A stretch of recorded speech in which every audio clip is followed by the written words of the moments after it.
and welcome to MySecurityTV and our Tech and Sec Weekly. My name's Chris Cubbage. I'm the Executive Editor with MySecurity Media, and this is our Friday morning episode. We're going to be crossing over to Boston very shortly and looking at IoT security and the ways that criminals and threat actors are avoiding endpoint detection.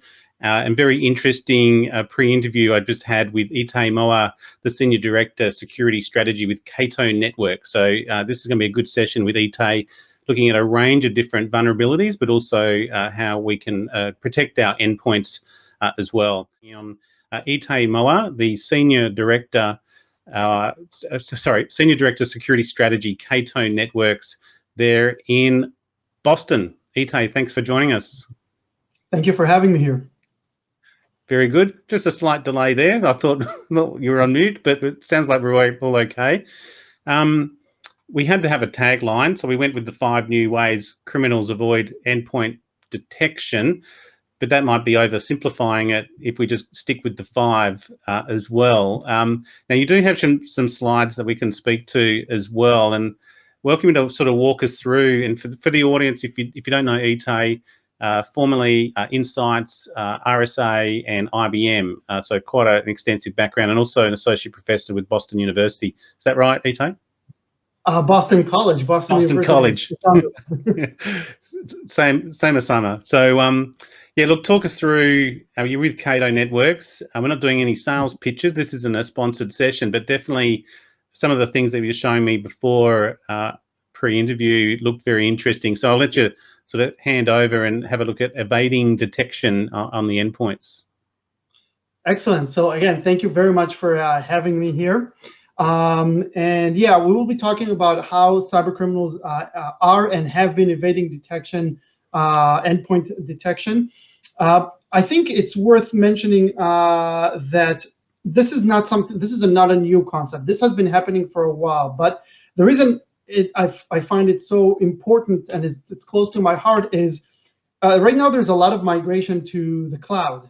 And because of that, we're seeing different new types of threats adapting, but it feels to me like in the security space, we are still using the on-prem, kind of approach to detect some of these threats. And it's not a fair fight. They're evading detection. It's really similar to like getting a knife to a gunfight. We're not fighting. The fight is not on the same level. But in order to understand where we are today, it's worth taking a look at some of the things that have happened, as well as maybe rethinking some of our approaches and strategies. So I'm going to talk a little bit more high-level strategy. We're not going to get into the real nuts and bolts, but I think it is important. Just let me know if you can see my slide. Okay, excellent.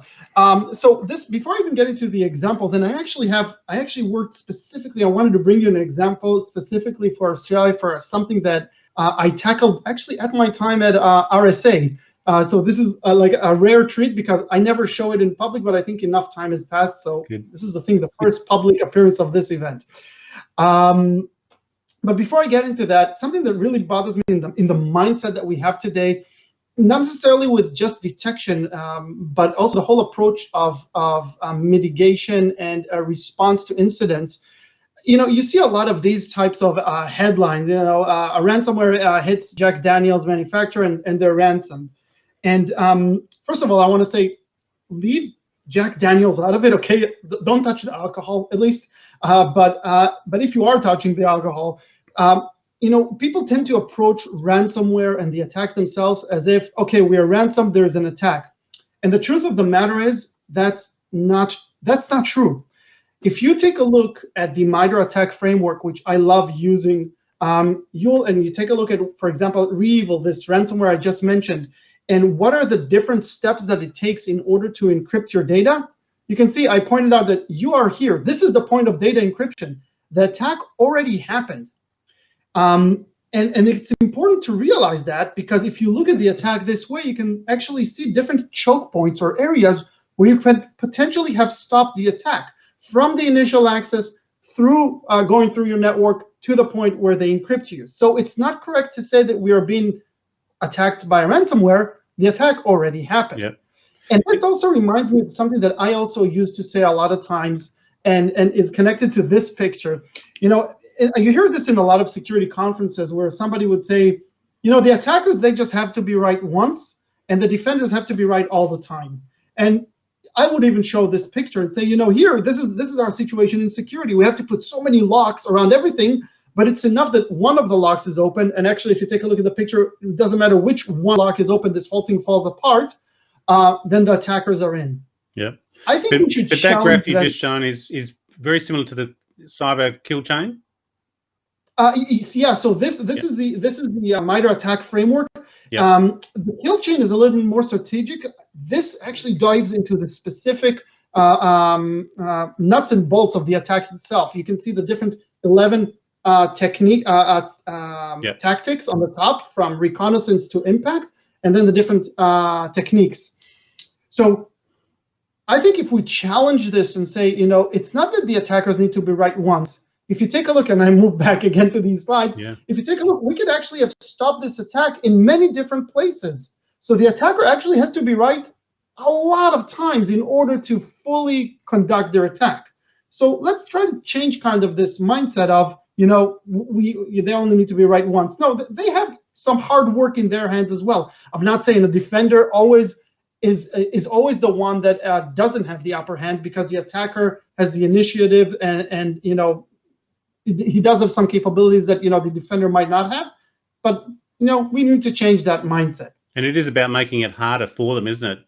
As you say, it shouldn't be easy, and depends on which layer they work on. But as you say, even if you're stopping them at a couple of points here, they might still find a way, but it makes them work harder. Yeah, and don't get me wrong. I mean, any security vendor that will tell you, hey, if you use me, then your problems are over, just kick them down the stairs, because there's no such thing. We know that, it's all a matter of time and effort, and, can you really protect yourself against a nation state that decided that you're the most valuable target in the world? Probably not. But if you do use a layered approach to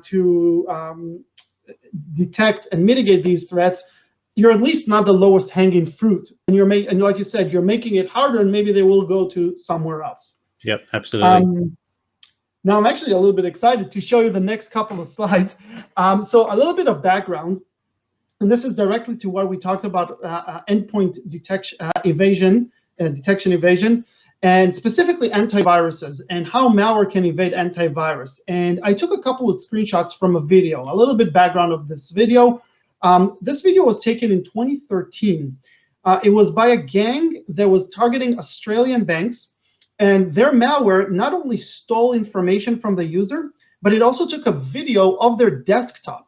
So as soon as the user went, it didn't record everything, but as soon as the user typed www.anaustralianbank.coau, then it would kick in and start recording the screen of the victim. And that was during my time at RSA. I had an amazing group of researchers.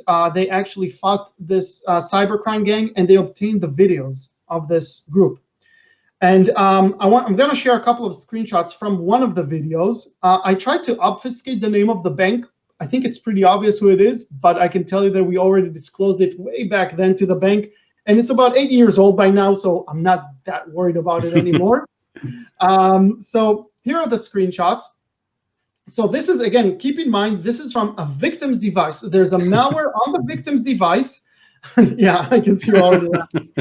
There's a malware on the victim's device, and it's recording everything the victim is doing. And it's really interesting because there are a couple of things to notice here. First of all, you'll notice I hid the customer ID here, and then the victim had to enter a password using this virtual keyboard, which is, by the way, part of this cat and mouse game between attackers and defenders, right? We created passwords, so they said, okay, we'll do key logging.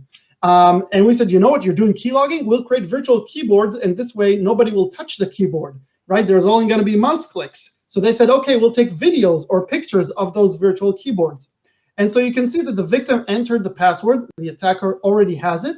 And then the victim logs in. Now notice what happens. This is interesting. As soon as the user clicks log in, he's asked to change his password. Now this still looks like it's coming from the real website. Actually, the URL is of this bank's website. But this is called HTML injection. This is the malware injecting HTML to the victim.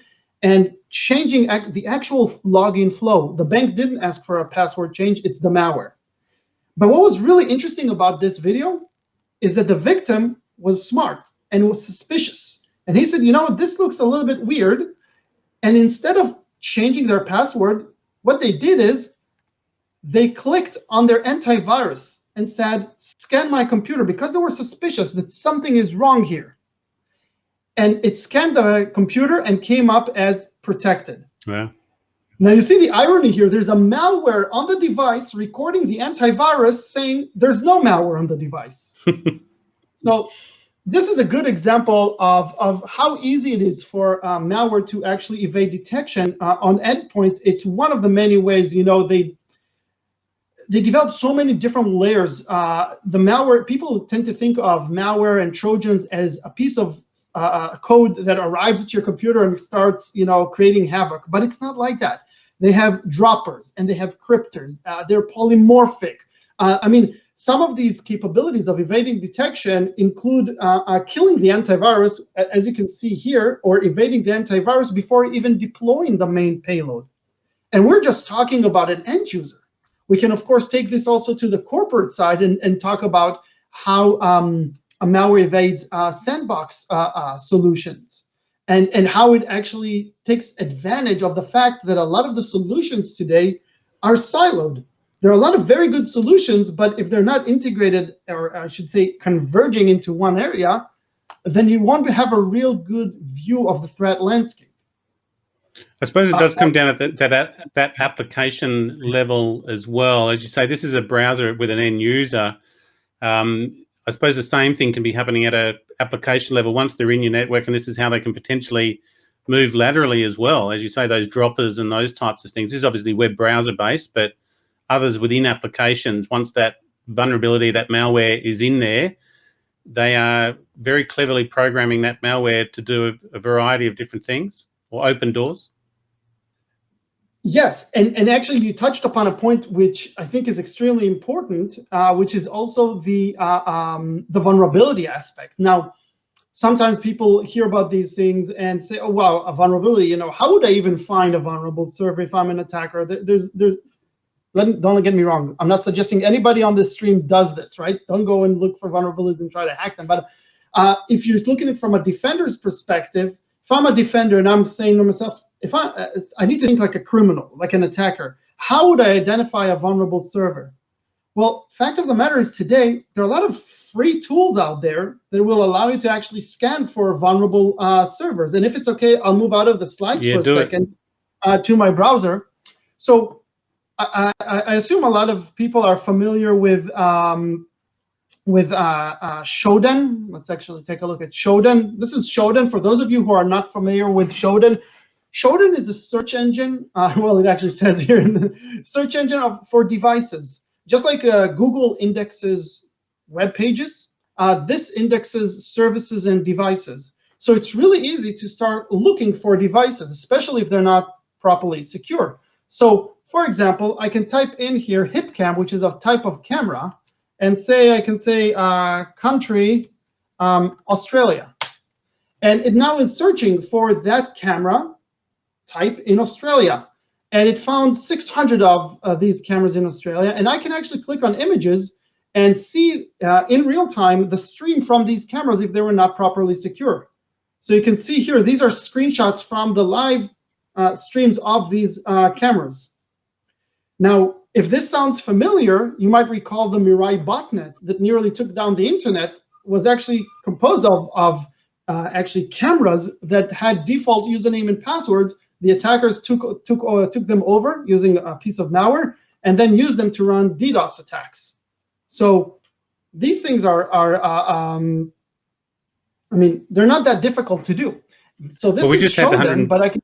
As I mentioned earlier, we just had the 150,000 for Cato cameras accessed as well. This is, I mean, the Mirai was a sort of a botnet using cameras, whereas the Vicata was actually breaching the actual back end, and we're able to access all of the cameras. So, yeah, I mean, cameras is one sort of device, IoT device, that is obviously then connected to other devices as well, Alexa and other types of home devices, and this is really a key one as well. Yeah, and I mean the search here, I can search right now, for example, to different like Nest type of products, to smart smart doorbells, to temperature gauges. I mean, to SCADA systems, extremely easy to do that as well. It's really all a matter of how far you want to take it. But if you want to search for vulnerable systems, let me introduce you to another tool that I really like. This is Census. By the way, a free tool. I'm not paying for this. You can go to Census, register, and start using it. And you can start scanning for devices. So let me show you a quick scan. Say I wanted to search, and I'm going to use a very, very old vulnerability, the Poodle vulnerability. I like using it because it's so old, it kind of like paints the picture of where we are. So if I search for Poodle vulnerable systems, first of all, before I even search specifically, I don't know if can you see the number here under results? Yep, 3 million. Poodle has been discovered, and a patch is out there from 6 or 7 years ago. And there's still millions of devices vulnerable to it.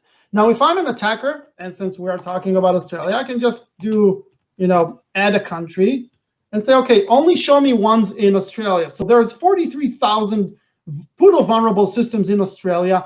I'm just going to take the first one randomly, but any one of these that you click on will actually show you that this device is vulnerable to the Poodle attack. So I'm searching for a vulnerability. Now, I can make it even more specific. I can say, okay, I personally love playing around with my neighbor's printer. I didn't say this on live stream today. Well, I like printers.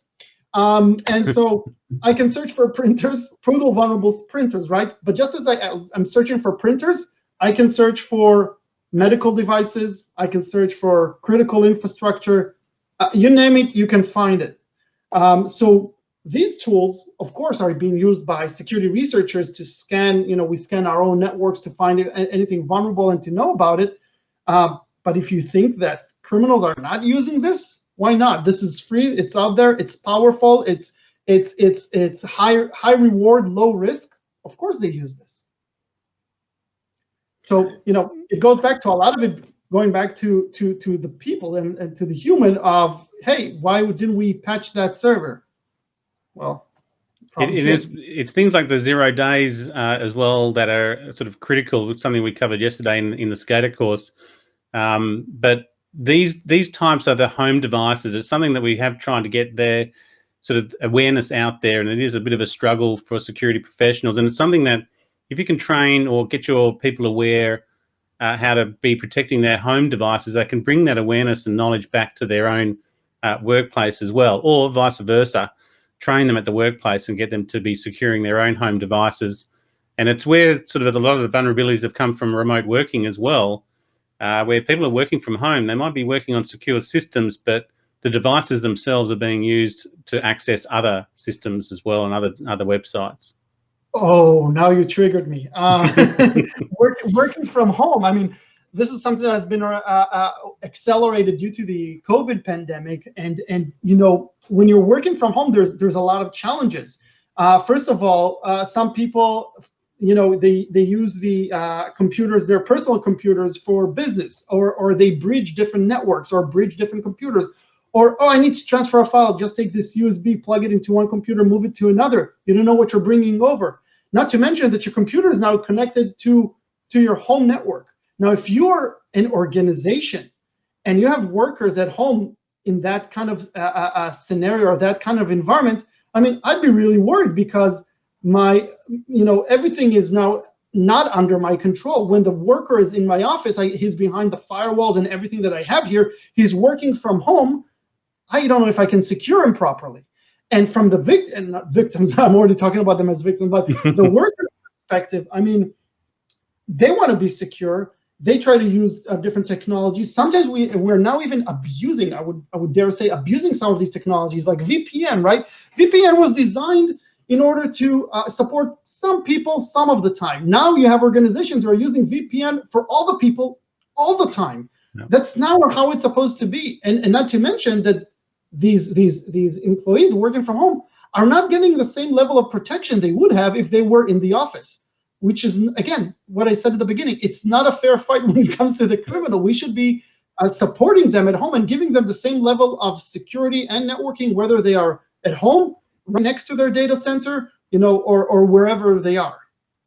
So I suppose, just conscious of time, and we have sort of, the headline was 5 new ways criminals avoid endpoint detection. Maybe just talk us briefly through those top 5 that you find, because I think a good takeaway would be, and even I struggle, you end up with so many devices, or you introduce new devices, you've got to then make sure that you change their passwords. Password management is a key issue here as well. But yeah, just maybe the top 5 ways that criminals are avoiding detection, and then maybe some key takeaways for the audience in terms of what they should be doing or looking at. Okay, so a couple more, and really quickly again to be conscious of time. A couple more ways that they're doing this. So we talked about evading antiviruses. There's actually, just in antivirus detection and endpoint detection, I can name about 5 different techniques. But let's talk about other elements as well. Sandboxing, evasion of sandbox and virtual machines. There's malware out there today that's capable of actually identifying that's on a virtual machine. I mentioned before droppers. So the piece of malware that actually detects the area or the infrastructure it's on before bringing the actual payload can look and say, okay, am I on a virtual hard drive or a physical hard drive? Virtual hard drive? That's not an environment I want to be on, because that's probably a sandbox or a researcher computer. They do other checks. They look, for example, for Office, right? As a researcher, I never install Office on my VMs because it just makes them big and clumsy, and so I want them as lean as possible so I can run my research. But the malware says, I know that most of my victims will probably have Office installed, so it looks for that. Other tricks that they've employed still in the sandbox area, sleeping, right? So one example is hey, I'm not going to detonate for 2 weeks. You can't keep a file in a sandbox for 2 weeks. And here we go back to the cat and mouse game. So what did security companies say? Okay, we're going to accelerate time in these VMs and try to trick the bots. And so the bots now are able, the malware is able to actually do some time stamping and the point of infection and try to compare that and see, hey, was time moved too fast? Another trick that they did is actually anti-sleep detection, where the bot actually wrote to memory every couple of seconds in order to stay alive, but they didn't do anything malicious. And so the sandbox that analyzed it said, okay, it's working, it's not anything malicious, here you go, user, here's the file. And so it's suppressed that detection. So these are just, again, 3 or 4 techniques for sandboxes, and I can go on, but what I think is important is what I mentioned at the beginning, where we're still using this on-prem type of approach. And one of the things that we need to think about is how we take it from that level of detection to network-based threat hunting, and look at the network and not just at the endpoint. And I think this will also be good for some of the things you're going to talk about after me, because if I draw a parallel to somebody breaking into your house, right? If I'm a criminal and I break into somebody's house, once I'm in, it's very easy for me to kill the alarm. And to if somebody phones, answer the phone, say no, everything is fine, and put the phone down, whatever it is. But once I take my loot and I go on the road, if the police stop me, it's going to be really hard for me to explain what I have in the back of the trunk and where I'm going with it and why I'm going there.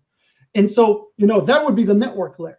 And so if we can take this and raise it to the network-based threat hunting, I think we have a better chance of stopping these threats. It actually even allows us in some cases to identify threats, even if we don't know what they are, just by saying, that URL pattern and where it's going to and the frequency of the data flow. I don't know what this is, but this, and that together, that's bad. I know that's malicious. Yeah, I think this is something we are doing in Australia. I think Telstra, they call it a clean pipes approach, where they are blocking a lot of that malicious traffic coming into the network as well. As a good segue to the 5G discussion, do you see any kind of sort of benefits that 5G will bring, apart from the explosion of the endpoint devices themselves and the Internet of Things? Is there anything at that 5G layer that you've seen will be an enhanced level of security at that network level? I think it's really important because, again, we're going back to it. We have to protect everything, regardless of what it is, right? I don't care if your network is just data centers, or if it's cloud applications, or if it's a phone, or if it's your toaster. We should be able to protect it regardless. Now, some of the people around who talk a lot about privacy may not agree with me on this, or may not like what I'm going. They might agree and not like what I'm going to say. I think some of the opportunities we're going to have also with 5G is these are all, as far as I'm concerned as a researcher, sensors can help me actually say, is something good or bad happening? Like if I have so many of these sensors around me, security solutions can say, on the cost of some privacy, Etay can't be logging into his bank right now from his home IP because he's in his car driving. There are already certain solutions that say, hey, Etay's phone is like this, not like this, because I'm sleeping, and it's like this. So how is he typing into his bank account right now? So it's that behavioral, the behavioral analytics at the device level, right? Yeah. Exactly. So, and I think that's where we have covered these, and just for the audience, it's something that we'll see in the playlist, but we've covered off on sort of botnet automation. We've covered off on the device analytics as well, and the behavioral analytics as well. And they are quite smart, but it's also that Internet of Things and sort of creating those patterns and then using that as a security tool is one thing that we do have. But again, you raise so many sort of opportunities for attackers to use different methods, adapt. That cat and mouse game, we've seen it across all of our years, unfortunately, but it is the way that they go. If one way doesn't work, then they'll use another way. Something we have raised in the SCADA is the physical security becomes important then, as well as access to those devices becomes paramount also. So Etay Maor, the Senior Director, Security Strategy, Cato Networks, thank you for a very insightful session there, particularly on Census and Showdown. I think it's the first time we've actually displayed them on our show, so it's actually good to have them as an example. And I think we will have you back down the track, mate. And thank you for staying up late there in Boston. My pleasure. Thank you for having me on. Thank you very much. Very informative. Thanks, Etay. I'll let you go. All the best. Cheers.